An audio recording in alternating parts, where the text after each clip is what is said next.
નમસ્કાર મિત્રો, આજે આપણે ટાઈમલાઈન કંપનીનું સ્કૂલ બેલ ટાઈમર છે. તેમાં શાળાનું સમયપત્રક કઈ રીતના સેટ કરવું એ જોઈશું.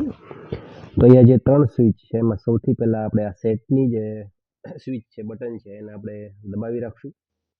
એટલે વ્યૂ અને એડિટ નામનું એક મેનુ આવશે. અહીંયા આપણને એક નિશાન આપેલું જ છે જે નેક્સ્ટનું છે. એટલે વ્યૂ એડિટનું ઓપ્શન આવે ત્યાર પછી તમારે નેક્સ્ટ દબાવવાનું. નેક્સ્ટ દબાવશો એટલે પહેલો જ બેલ આવી જશે કે પહેલો બેલ જે છે એ તમારે કઈ રીતના સેટ કરવો છે.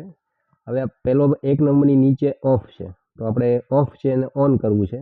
તો નેક્સ્ટ દબાવશું એટલે ઓફ આવશે. ઓફને આપણે ઓન કરી નાખવાનું. ત્યાર પછી ટાઈમ આપણે સેટ કરવાનો છે. તો પહેલો બેલ છે એ 7:15નો રાખવો છે. તો આપણે અહીંયા 7 અને મિનિટમાં આવવા માટે નેક્સ્ટ દબાવશું અને ત્યાં 15. ત્યાર પછી નેક્સ્ટનું બટન દબાવી અને અહીંયા લાસ્ટમાં આવી જશું. કેટલા સેકન્ડ આ બેલ વગાડવો છે, તો આપણે 3 સેકન્ડ આ બેલ રાખવો છે. તો 1, 2 અને 3 સેકન્ડ પછી નેક્સ્ટ બટન. હવે આ બેલ છે એ કયા વારે યુઝ કરવો છે, જે તમે સમય નક્કી કર્યો કયા વારે એ બેલ વગાડવો છે. તો પહેલું રવિવાર છે એટલે એમાં ચોકડી રહેવા દેશું.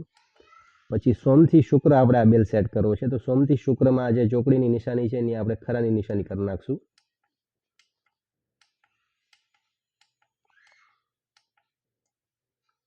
શનિવારે આપણે ચોકડી જ રહેવા દેશું અને આમાંથી બહાર નીકળશું એટલે પહેલો બેલ છે સેટ થઈ જશે. હવે આપણે બીજો બેલ સેટ કરશું. એના માટે આપણે અપનું બટન દબાવશું એટલે 1 છે ત્યાં 2 નંબર આવી જશે, બરાબર. અને 2 નંબરની નીચે ઓફ છે ત્યાં આવવા માટે આપણે નેક્સ્ટ દબાવશું અને એને ઓન કરી દેશું. બીજો બેલ છે આપણે 7:35નો રાખવો છે.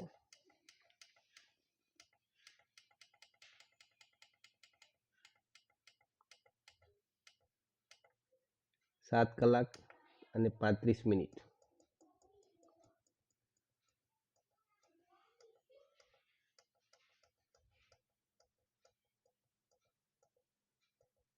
પછી નેક્સ્ટ અને લાસ્ટમાં સેકન્ડમાં આવી જશું. આ બેલ કેટલા સેકન્ડ વગાડવો છે, તો આને 3 સેકન્ડ રાખીએ.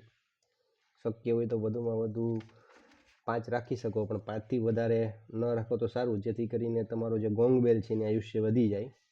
હવે અહીંયા 3 સેકન્ડ રાખ્યા, એના પછી આપણે નેક્સ્ટ દબાવશું એટલે બીજો બેલ જે છે, બરાબર, એ પણ આપણે સોમવારથી શુક્રવાર સુધી રાખવો છે. એટલે સોમથી શુક્રની અંદર જે ચોકડી છે એમાં આપણે ખરાની નિશાની કરી નાખશું અને બહાર નીકળશું એટલે બીજો બેલ પણ સેટ થઈ જશે. આ રીતે તમે સોમથી શુક્રના જે કંઈ બેલ હોય એ, બરાબર, એ બધા જ સેટ કરી નાખવાના.